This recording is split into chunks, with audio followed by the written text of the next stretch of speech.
The International Association for Near-Death Studies presents NDE Radio, a weekly exploration of near-death experiences and similar encounters with the other side.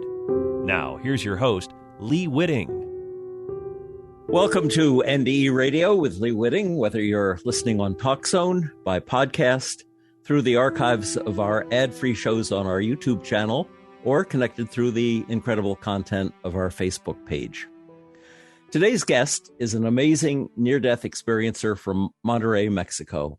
Cecilia Gonzalez is an attorney, teacher, businesswoman, and public speaker, and she has two children, Ana Paula and Danielle. Ana has served as president of the Spanish Committee of Spiritual Awakenings International, as well as one of its council members. She has also worked for children with heart conditions. Ana Cecilia herself was born with a congenital heart condition with a very bad prognosis.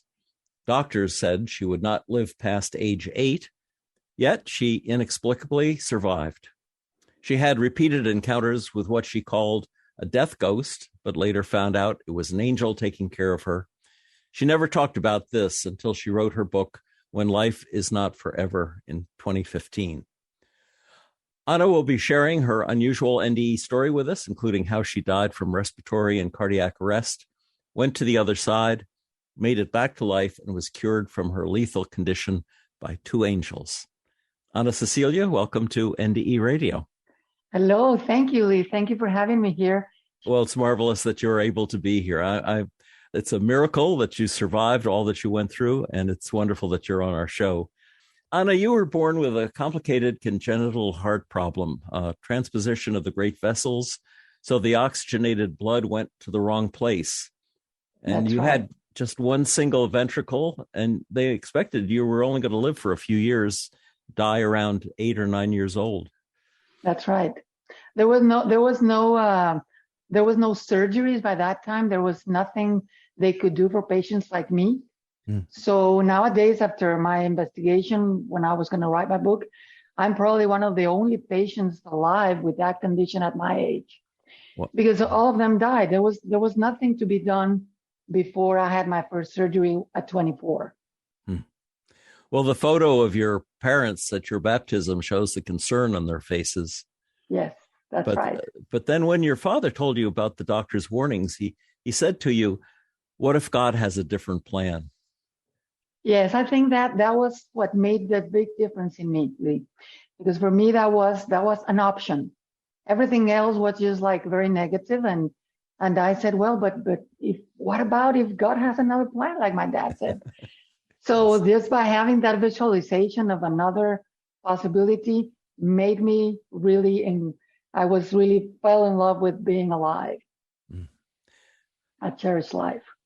Ana, you told me you were raised Catholic, but also with the Mexican belief that we keep our ancestors alive by remembering them and praying to them, and even having an altar for setting out their favorite foods. It's an Oriental tradition as well. I was surprised to learn that. Yes. That's the way we've been taught, because we just don't want them to leave, and we believe that if you remember them and go visit them when where they were buried, and you bring them beer or food or whatever they really enjoyed in life, you're back with them, and they just don't leave, and they're with you all the time. So yes, this was something that we always celebrate each year, and we even have an altar. We put pictures, just remembering them, because for me that means that we're remembering the best out of them. So we bring from them what they really left with us, which at the end is love. Yeah. The love they left with us. You mentioned in your book that you named your blood Lucy. Yes. Why did you do that? Well, the thing, when I was very, very, very tired, I was trying to keep up with my friends. When I went out and do the bicycle and running and playing, and I was extremely tired, and I just didn't want everybody to notice how purple I could become because of the lack of oxygen. I had around 70%, sometimes less oxygen to be working with all the time. So my lips turned blue, just like my hands. So when I went and lay down in bed, and I didn't even know, Lee, that what we call meditation and breathing and all of these things that all of us know a lot about it. I didn't know anything, but I did it when I was a little girl. So I just lay down in my bed. I started breathing, and I started imagining my friend Lucy, which was the blood. So in my mind, I told her, just go to the lungs, Lucy, go and get oxygen and go back to the heart. But since there was always blood, blue blood mixed with red blood, I said, okay, just take your friends, go to the body, to the rest of my body, and then come back again, Lucy. So I just imagined the way I helped her with my mind, with my imagination, for her to do all of this around so I could be purple. So I could be pink again, come back to my color and go back to play. So what I just wanted is to go back to be a normal body and go back to play. So yes, I did this exercise constantly without even knowing that what I was doing is meditating and doing deep breathing to calm my body and to get back to my oxygen and the levels I could go work with to play around. Now, you had a special angel that you say probably was with you since birth, and you called him Raphael?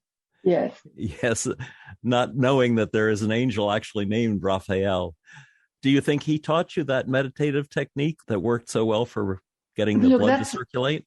That's very interesting that you mention it, because there's a lot of things, Lee, that I did when I was a little girl that I didn't even know where did they come from. I just did them. So yes, when I was, usually I saw this, what I call the ghost of death, because that's what we were taught nobody told you that you could see angels or that you might see a being of light. That's not something that was taught to us in our religion, our traditions. But yes, they do give us a lot of images about ghosts.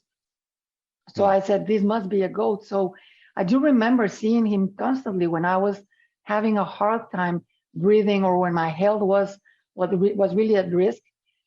So I do believe that there was a special communication, never talking, but always with our minds. And there were things that just came to my mind, like if somebody put them there, and then I started doing things. So now that you mentioned that, I do believe that I was always guided, because when I wrote my book, and just going back to that, when I interviewed my doctor for him to tell me, I wanted him to tell me what did he think was important for patients or for parents to know about that was really going to be an impact. And he said, no, don't get it wrong.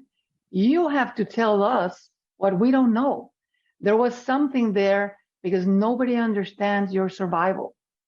I made it till I was 24 without any surgery. There was nobody alive at my age without a surgery. And I even had a child by that age. Yes. So when he said that, I said, you're right. There's many things I have never told anybody that I'm sure I was being guided in many ways how to keep myself strong and safe. Well, you've drawn Raphael's face many times, I guess, over your life.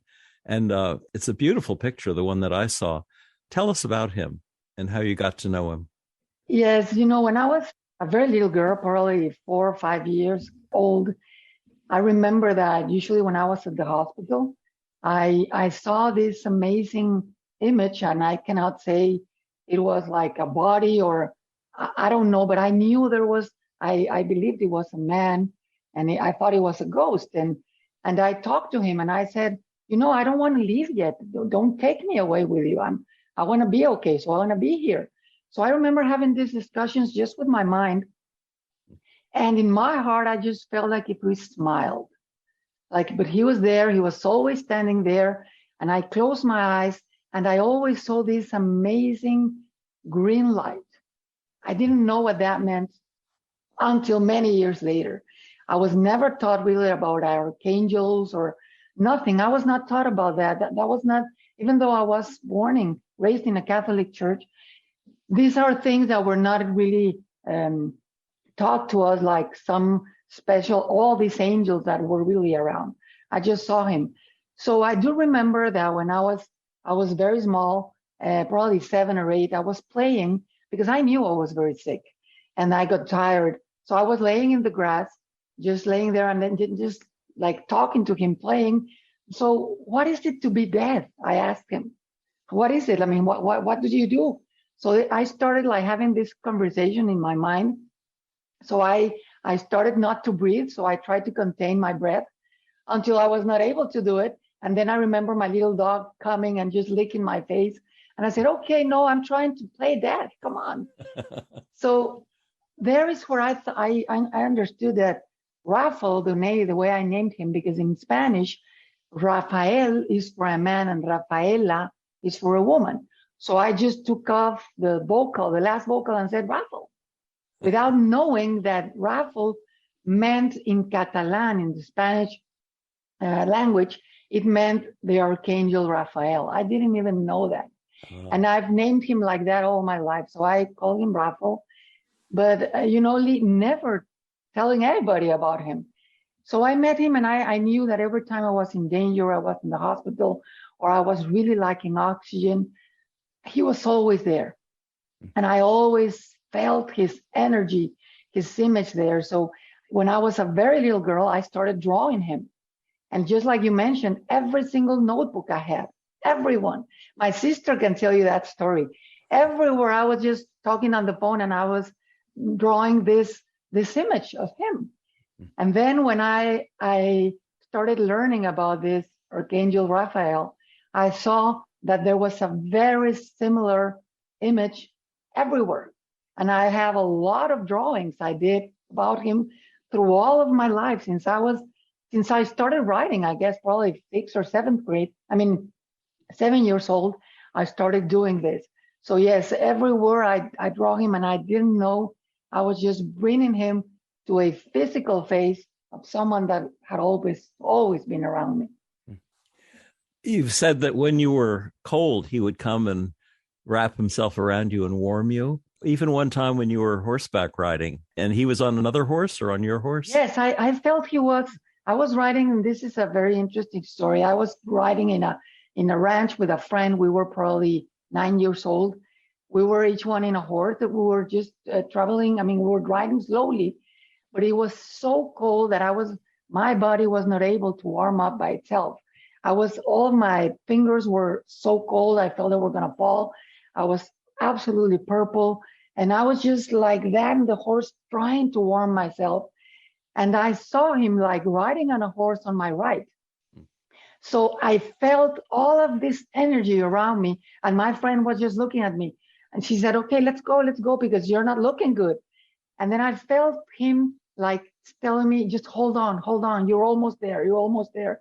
And I felt this energy surrounding me till I got to the cabin, and my friend's mother grabbed me and she said, she's not good. So she hugged me. She carried me to the fireplace and put a lot of blankets and just trying to warm me up.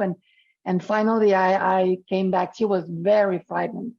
But at that image, I just perfectly remember him coming with me and hugging me, and I felt this energy.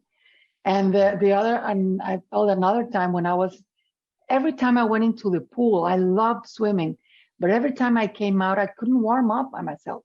It was very difficult. So I just covered myself with a blanket and laid down in the grass or in the floor, wherever there was sun, to try to warm me up. And I even remember probably one of the out of the body experiences that I never told before.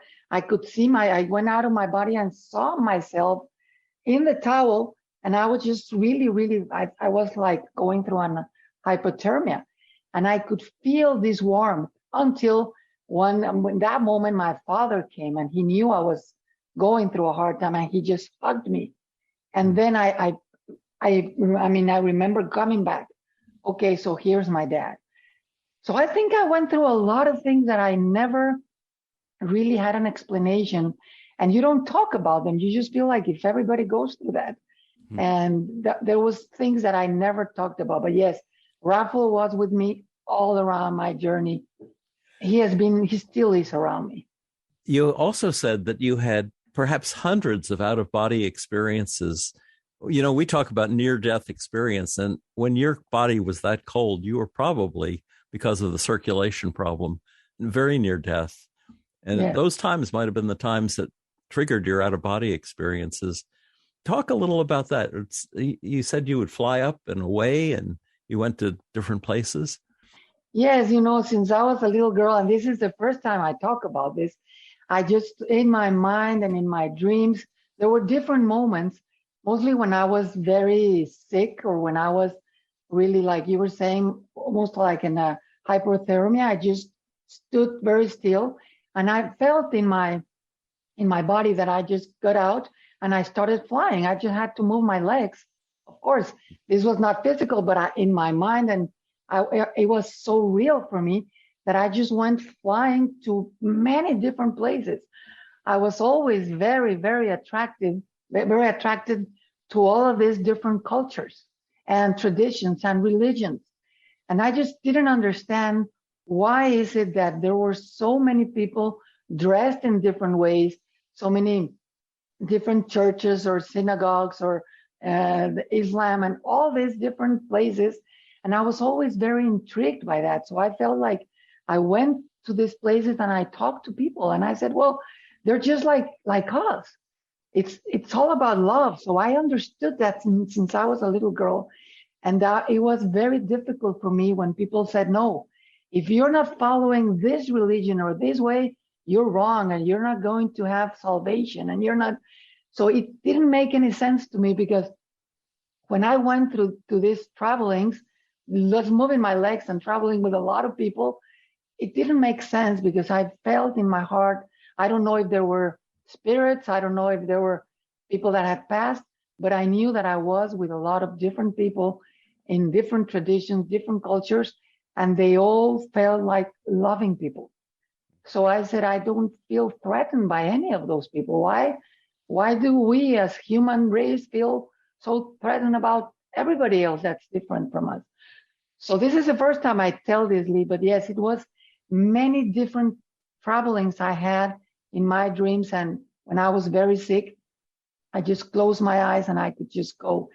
What I did is, like, I closed my eyes, and for me, meditating, it was very easy since I was a little girl. I just saw this, I closed my eyes, and then I felt like if I went inside a spiral, like a circle moving around, and I just went through there, and like a tunnel, I don't know, and then I appeared someplace else. So it was like traveling in a very easy way. And well, but yes, I've never talked about this with anybody. But they were just amazing adventures or experiences that really made my life different. And I just felt that there was no such thing as death. Everybody was around. So yes, it was a whole big experience doing that.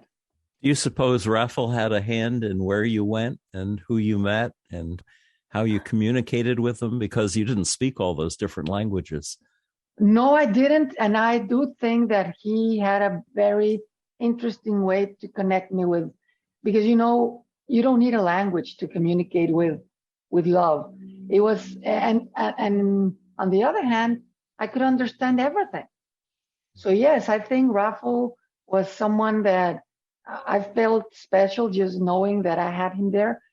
And well, I've never thought about that, but yes, I'm sure that he was traveling with me all the time whenever I went, because I never felt afraid. And never in my life I just felt like flying was something everybody was able to do. I was something so natural for me that, well, maybe yes, Raffel was always there with me, guiding me where to go. Yes. When you first told me about this, I thought, well, perhaps these weren't living imams and rabbis, but those who already were deceased and met with you in some holy place to talk about the oneness of things. Yes, because, once I tell you about my near-death experience, I think that my after effects, some of them have been precisely getting in contact with a lot of people that have passed. And I've received a lot of messages. So yes, I guess that this was part of something that I've developed this ability to communicate with people, because what I believe that happened to me, and this is something that a lot of people can tell you, is that I always felt myself very different from my friends. I felt that I cherish life in a different way. I felt like people talked a lot about fearing many like different cultures or different religions or even different prayers, and I never felt that. And when I was in my first surgery, one of the things before my near-death experience, one of the things I made sure is that I didn't put that I was a Catholic. Why? Because when you're admitted in the hospital, they ask you that. So I didn't put anything. Why? Because I wanted everybody to come in, just to say if they could come and pray for me. And I would love to meet a lot of people. And it happened that way, exactly that way. Yeah. Yes, I was very interested about that. And you grew up, you got married, you had a daughter, but then you got pretty sick and doctors wanted to do surgery on you. That's when the near-death experience occurred. So tell us about all of that. Yes, when I got married, I just didn't know and I got married knowing that maybe I could die soon. There was still no surgery. There were still no possibilities. But then I miraculously got pregnant. It was something I really desired, but it was not something I was really planned. So I'm sure that I got pregnant in a very unusual way. I mean, I probably had my period in a different, it was something that not even doctors understand. I was ovulating in another time because I was not really risking my life because I knew it was a whole risk. But then, and on the other hand, I was so happy to know that I could get pregnant. So when I finally got pregnant, doctors said, "Oh God, this is crazy." And they even asked me, "So you know that your life is at much risk. So what will you do if your life is risked? Are you going to choose yourself or your daughter?" So my husband was there and he said, "Of course, her." And I said, No. This is my decision. Of course, my baby. I've already lived enough and I'm going to die soon. Let me have a baby. So it was a crazy decision then. But, I got up to term 8 months and a half and she was born 4 pounds. She was a very little girl, but absolutely perfectly healthy. She was a perfect little girl. So it was a miracle. It was a blessing. But what happened after she was born is that my heart now was in big trouble because he had gone through so much effort. And when I was 15, just before that, before I got married and everything, I was told when I went to the hospital because I had a endocarditis, and I was told that there still was no surgery for me, but that maybe in 10 years there was going to be a surgery. So what they recommended then, when I was 15, they said, please don't get married, forget about having sex, forget about getting pregnant. And in my mind, in that rebellious mind of a 15-year-old, I said, wait a minute, but this is a death sentence. And I was the only one really knowing English in my family. My mother was there and she didn't understand a lot of English. And for me, that was the first time I had control over my own decisions because my mother was not there in that conversation. So the title of my book in that chapter is I Lied. Because when my mother came to me and asked, what did the doctor say? I said, nothing. They said I could go on with my life with no problem. But let me tell you why, Lee. Because I believe that in my mind, my parents had let me dream about the future. So in my mind, I had seen myself married. I'd seen myself with a family. I had seen myself working. I had seen myself as a grown-up. So if all of that was in my mind, I had already visualized that, and maybe Raffles helped me with that. I said, this doctor is telling me something that I don't want to hear. So I said, no, well, okay, thank you very much, but I'm going to go on with my life. So I did. So I know I was a very rebellious, but I do think that I was very blessed because I did take very good care of my body and of myself. So when I got to the hospital after all of this that I'm telling you, the first thing that the doctor said, come on, you have a C-section. How did you dare have a baby? And I said, well, I asked God and he gave her to me. So he said, oh God, this woman is crazy. She doesn't know. And I then learned that they have never met someone alive and with a baby. So having me there, it was not only taking care of my life, but of a mother of a little baby. So that made all the difference. So it was a very serious condition I was in. They've never done this kind of a surgery in an adult. All of them were done now when they were 5 or 6 years old, but never have they had somebody 24 years old. And it had just started precisely when they told me, probably 1 or 2 years before I got there. But they've never done it in someone like me. So when they did the surgery, they really it was absolutely something new, because it's very different to have a surgery on a child than to have it on an adult with all the organs all developed. Everything's different. So they just made up something to try to keep me alive.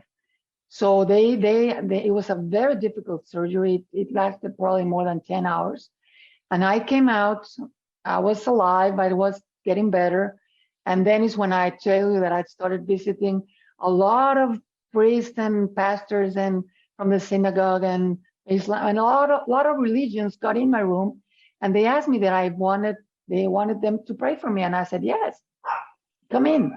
So after that, after all this happened, something happened in my body that it was not responding, and so I got a lot of liquid around my heart and around my lungs that started accumulating. It was a lot of fluids around my lungs and my heart that was accumulating there. So then my heart was not able to pump as easy. I was already in a private room when I said, I can't breathe. And this started as an emergency. So they did an X-ray and an echocardiogram, and I say, you need to go back to intensive care. So I went back, and they knew I was serious. Something was developing in there. So next morning, what they did is they tried to take out all the fluid from around my lungs. But this is not, of course, every tragedy that I've had in my life, there's always a blessing behind it. So they pinched my heart, and they pinched it, so it started bleeding. So they say, okay, Houston, we have a problem. Let's go to the emergency room. We need to have a surgery, an urgent surgery. So in that moment that they told me, you're bleeding. You need to sign all these papers. You are in a real emergency. Tell you. They called my parents and my husband. Just say back to them. You have to sign a lot of this because we need to go back to surgery. So it was a big emergency. So in that moment, it was probably 3 minutes, 5 minutes, I don't know, till I get to the surgery room. I saw Rafael. And I remember telling him, oh, Rafael, long time no see. So I understood. I said, I'm dying, right? I think this is it. So I understood perfectly well how serious this was. And I remember asking God, okay, if this is it, I'm ready. It's okay. I'm with you. Just please take care of my daughter, take care of my parents and of my husband. Just take care of my family. But if there's a chance you could give me to stay here, I promise you I will raise a beautiful child. I want to see her again. Just give me the chance of seeing her again. And then I started talking to Rafael. Everything in seconds. I said, Rafael, if you have any influence with God, just tell him that I promise I will return a beautiful young lady, but give me the chance to see her again. So I immediately went into the surgery area. They put you there. It's very aggressive because it was an emergency. So they put my arms open. I had a big gown, and they took off my gown. It was a very aggressive moment. But the only thing I was thinking, God, give me a chance to see my daughter again. So they did the surgery, and after the surgery, I understood that I had not died because I was hearing everybody. But then they were saying, it's poor lady. She's got a daughter and she's not going to make it. And I was like shouting, wait, but I'm listening. I'm not dead. I'm here. Wait, I didn't understand what was happening. So when I was in the intensive care unit, suddenly there was no air coming into my lungs because there was a phlegm. There was I had a respiratory arrest and a heart arrest. And I knew I was alive, but then I was in a lot of danger.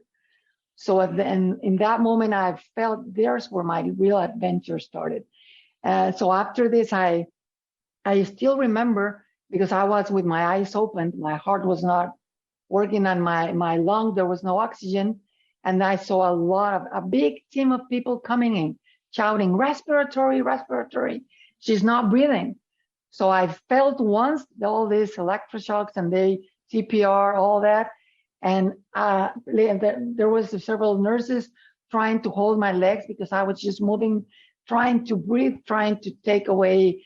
They hold your hands so you don't take away because I was intubated.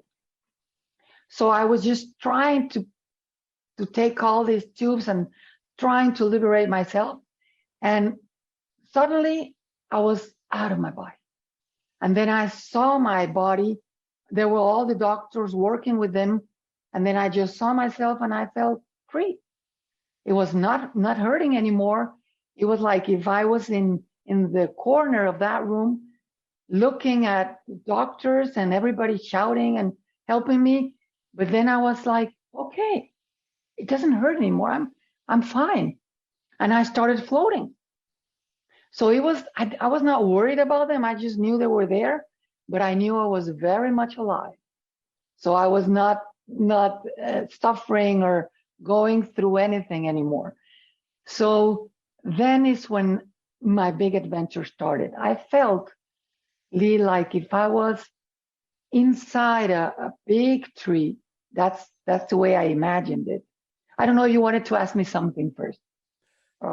No, I just wanted to say that this is one of the most unusual tunnel descriptions I've heard in all the years I've been doing interviews with folks about travel through the tunnel. Tell us about the tree. Yes, I felt like I felt I was inside a tree because I saw a lot of branches. And you could see 360 degrees. I could see just standing here, I could see everything around me. And I started floating.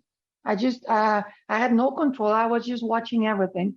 And there was this big amount of branches all around, and I could see little animals. There were squirrels, rabbits, all these beautiful little animals, all nature all around. I could just see them like in beautiful nature. And they inspired me a lot of beauty and connection with them. I said, what a beautiful animals. And so I kept on floating, and then I saw another pair of a lot of branches with a lot of bigger animals, lions, tigers, elephants, giraffes. And I felt like if I could caress them, and I was one with them.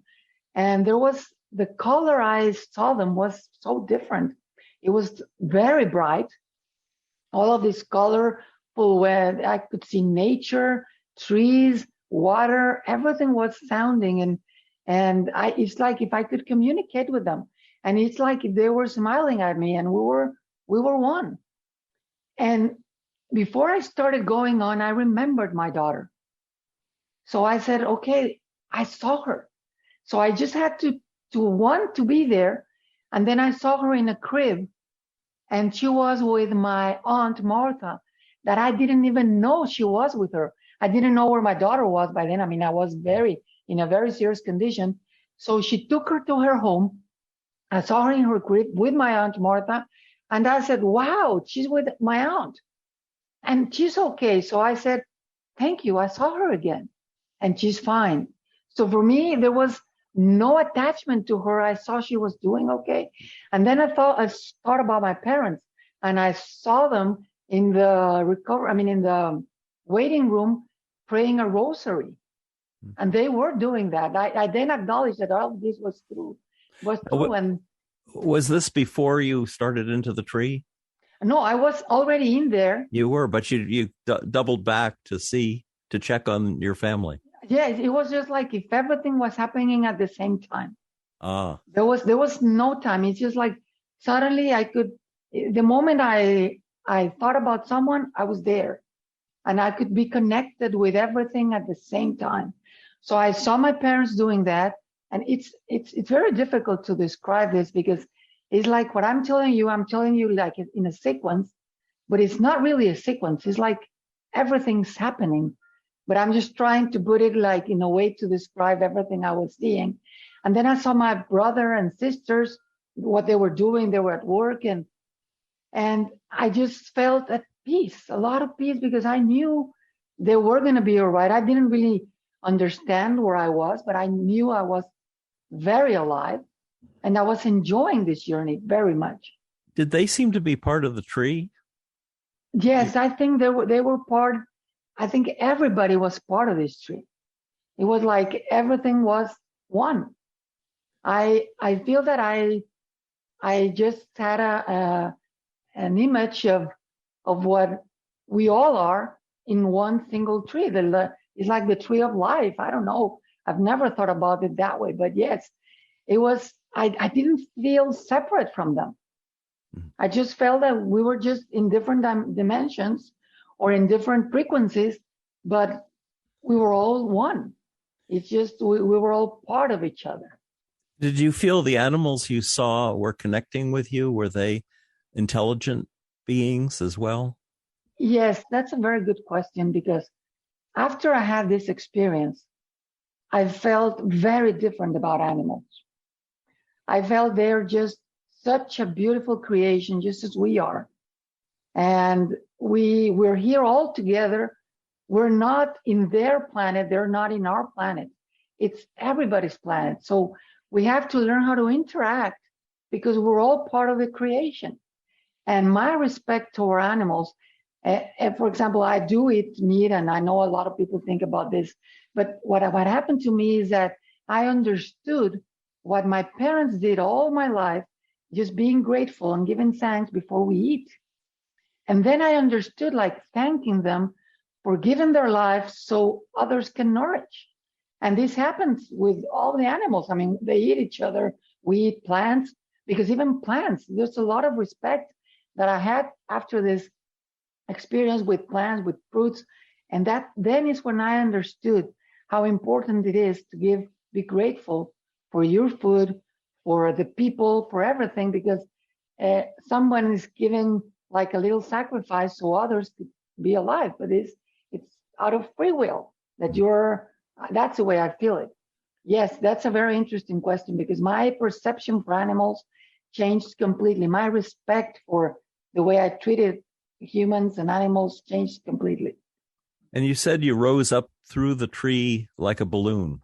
Yes, I was just floating. I could just feel floating like a balloon that had I couldn't just say, I want to stop here and be here, because everything was happening at the same time. So I kept on floating, and then I saw a lot of branches again with little children. And as I was telling you the other day, I'm describing things with the information my human mind has. So I'm not sure they were children as physical children, but as souls. And they were just probably the maturity of the soul, because I couldn't tell that I could see that they were just playing around. But if you ask me, they had hands, they had faces, I don't know, but I just know they were children, and they were alive, and they were enjoying life, and they were happy there, and they were in this beautiful valley, and they were all just hanging around with each other, and I felt welcomed. I felt like they were part of my family. So I just kept on floating, and I then saw more branches with young people like us, younger people like you and I, and like many of the ones that are watching us before being an elder people. And I saw this beautiful peace, and everything was so congruent, so balanced. Everything was very balanced, and everybody was welcoming me, because you could see that they had this big smile, like welcome home. And I just felt like if all of these people that I didn't know before were my family. So I felt very welcome, with a lot of peace, and there was a lot of, I don't know the words, but it's like ecstasy. It was like plentiful. You know, I started feeling this trembling, this little tingling in my hands when I tell this story, because it's very difficult to put words to a spiritual experience. So what I'm trying to do is just, with my human information, give you the explanation of what I saw, but it was whole. what I feel is that everything was complete. Everything was balanced, and I felt part of it. And it was the most beautiful, loving experience I've ever lived. So I kept on floating. I saw another branch with elder people, but I mean, there was things that somebody asked that I could detect. There were no wheelchairs.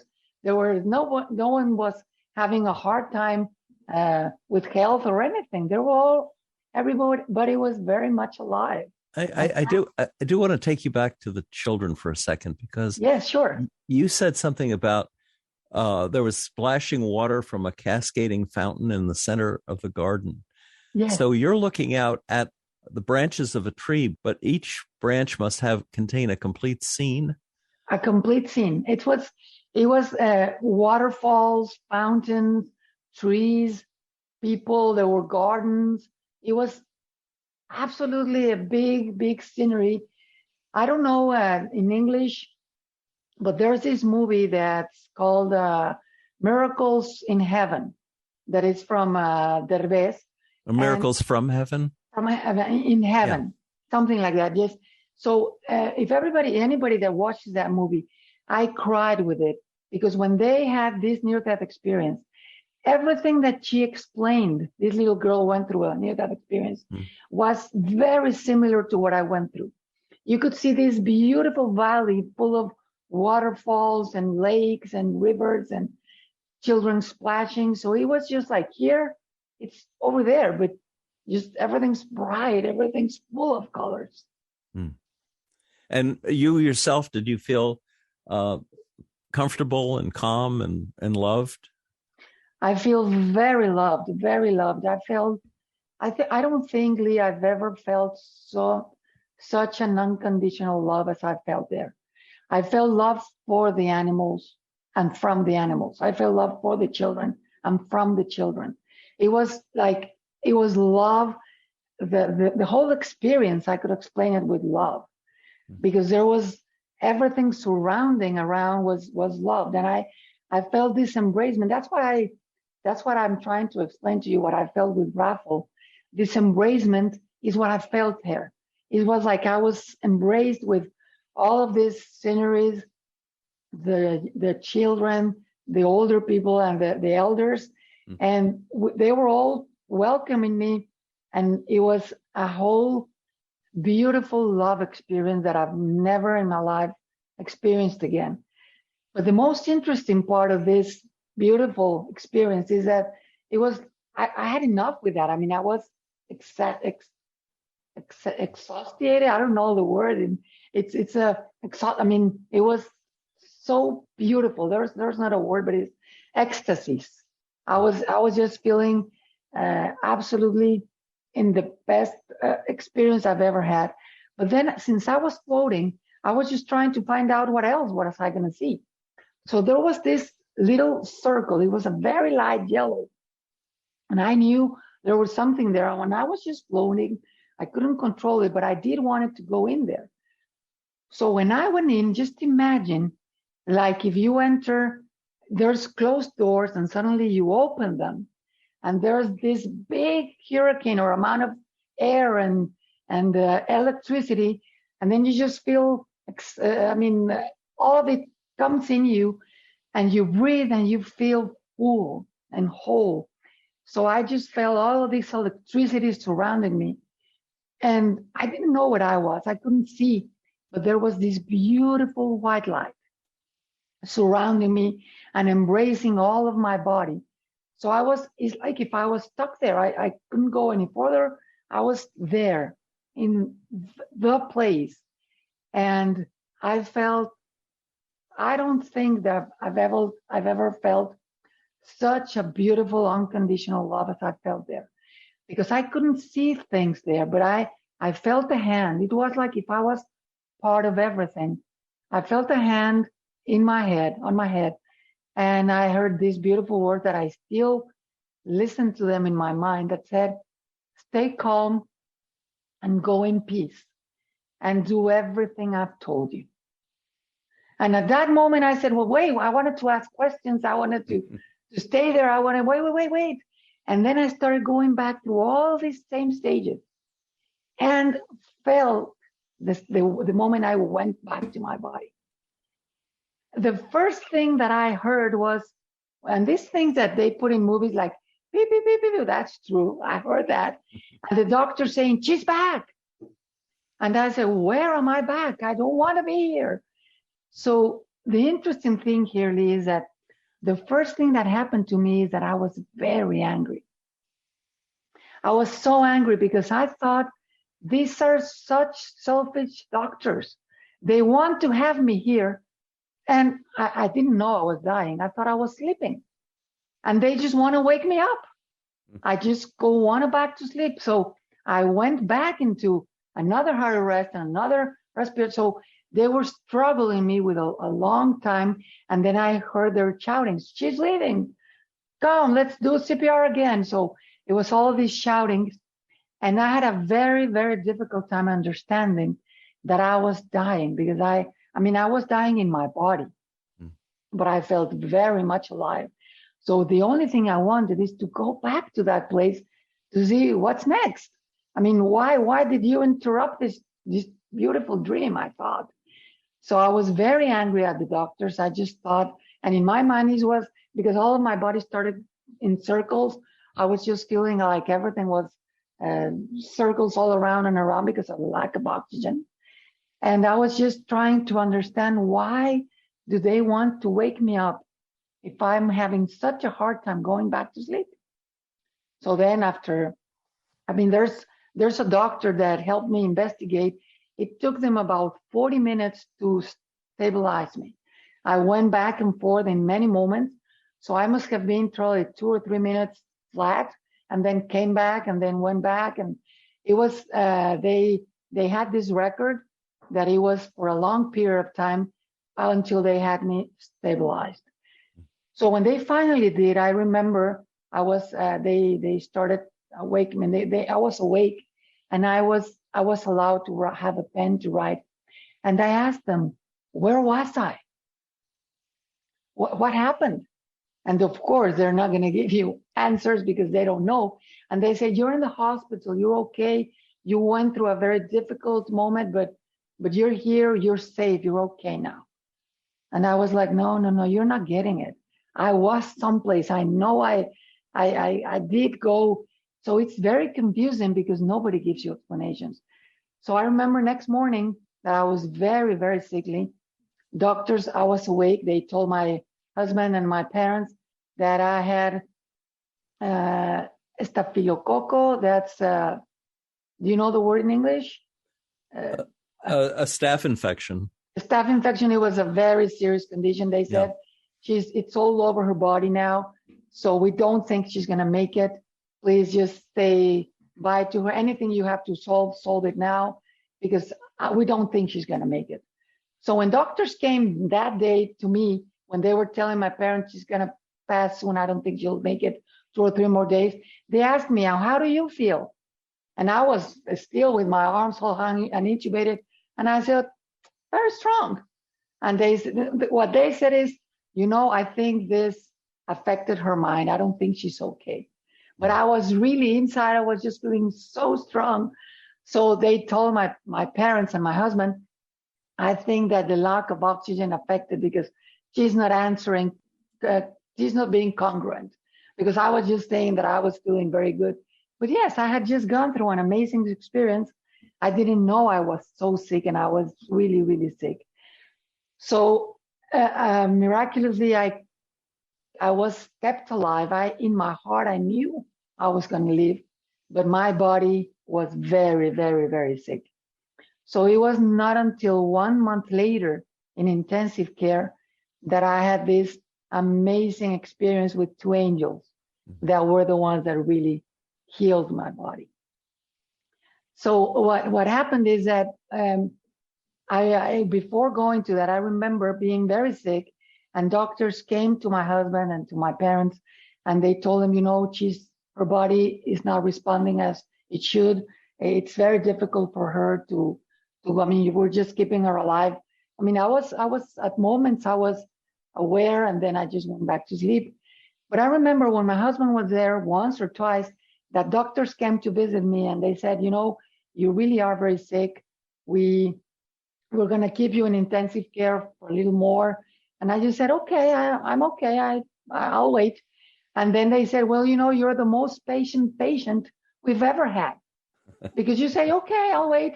And then when they went out, they asked my husband, please come. And I told my husband, no, don't you dare go out, because they're going to tell you I'm going to die, and I'm not going to die. I don't need you to go back and hear terrible news and then come back with a very sad face. I need you to believe in me. I remember that, telling that to him 2 or 3 times. And my husband just went, no, I can't go out. She doesn't allow me, because I knew they were going to give him bad news. Yeah. I had to keep the faith in me and in the people around me. But it was your sister, wasn't it, who was with you when the angels came? Tell us about that. That's right. So then my sister was visiting me one day, and I had been with my husband a month and a half earlier than that. And so this is something that I'm not going to ruin, because if one of you wants to read the book, you read the details. But for some reason, I thought I was pregnant, because I was throwing up. So since I was in a children's hospital, they had never had an adult like 24 years old.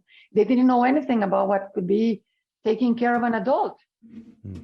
So I was throwing up some days. Is there any chance you could be pregnant? And I said, well, I don't know. How can I be pregnant?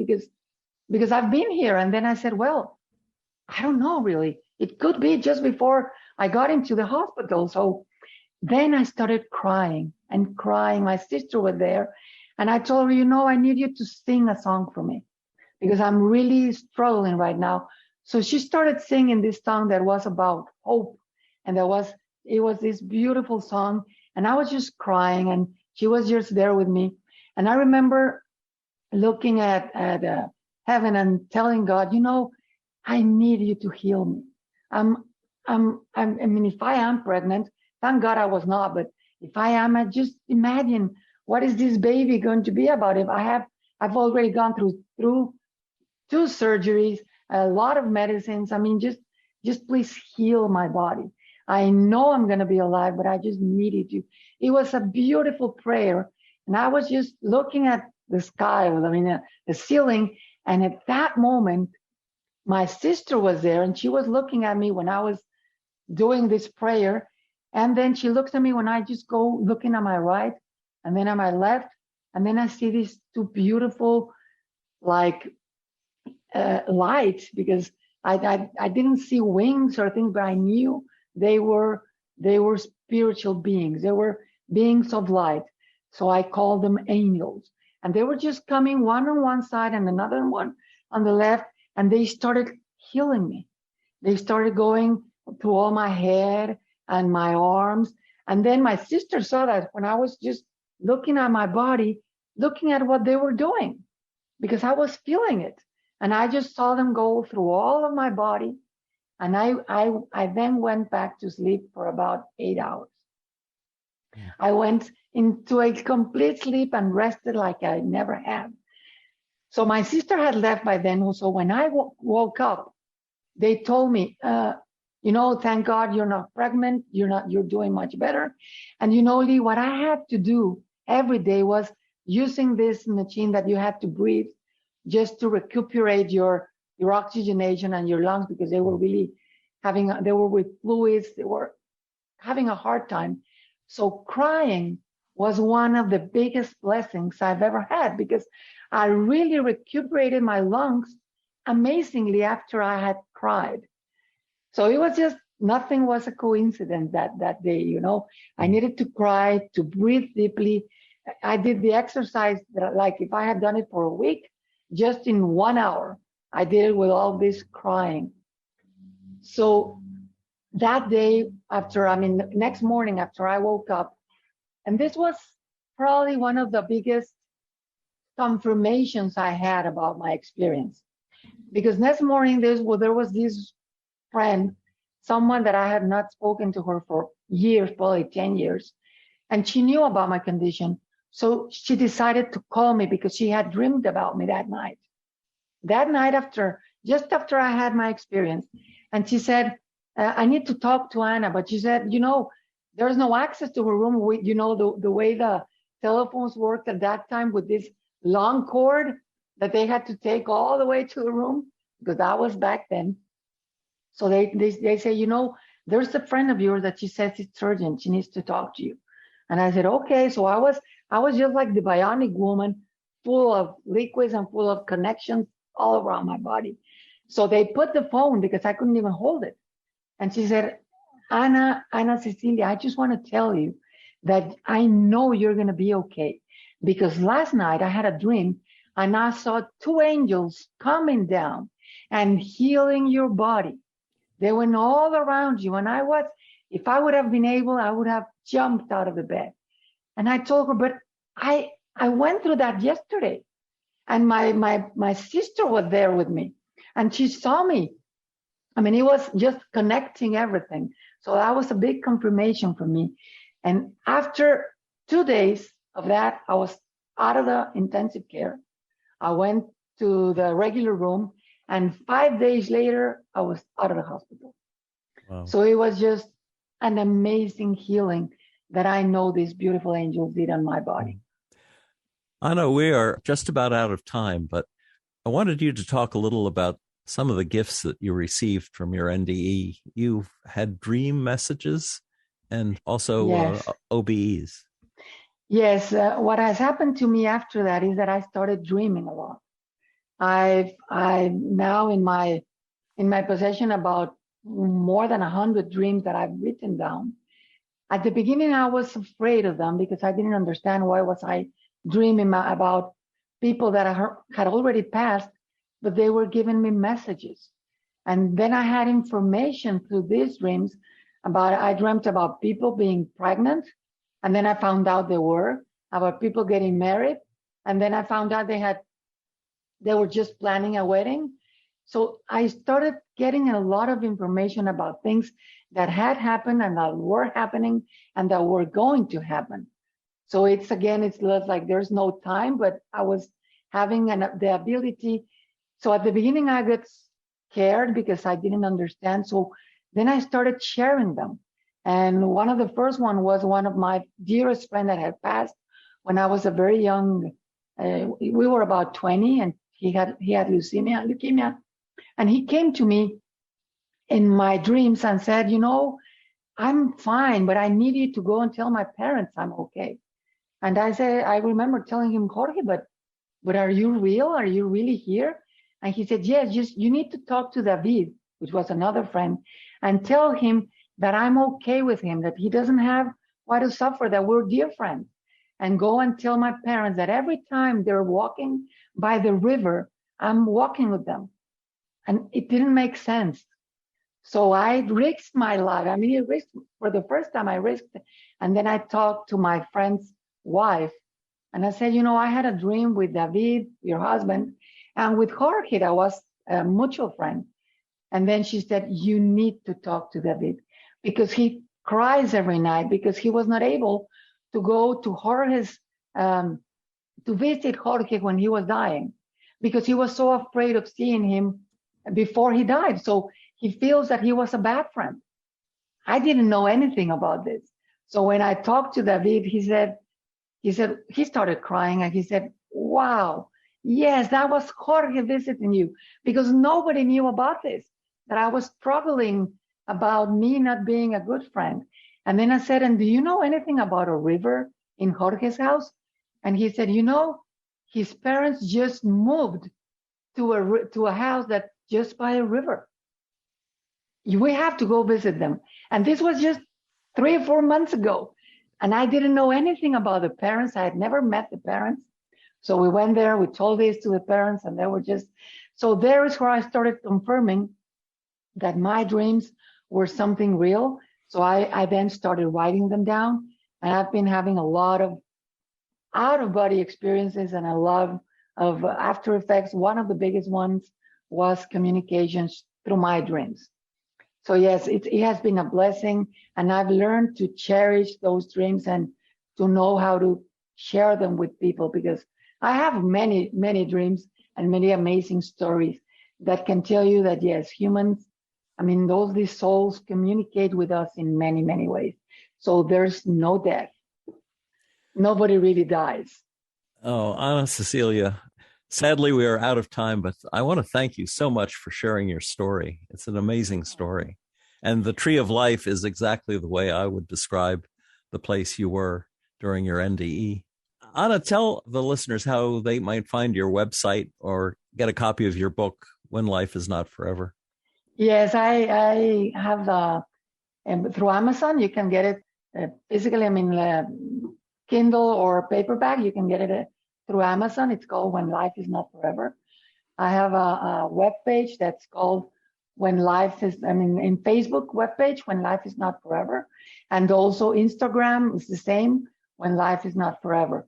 I have my webpage, which is anaceciliagonzalez.com.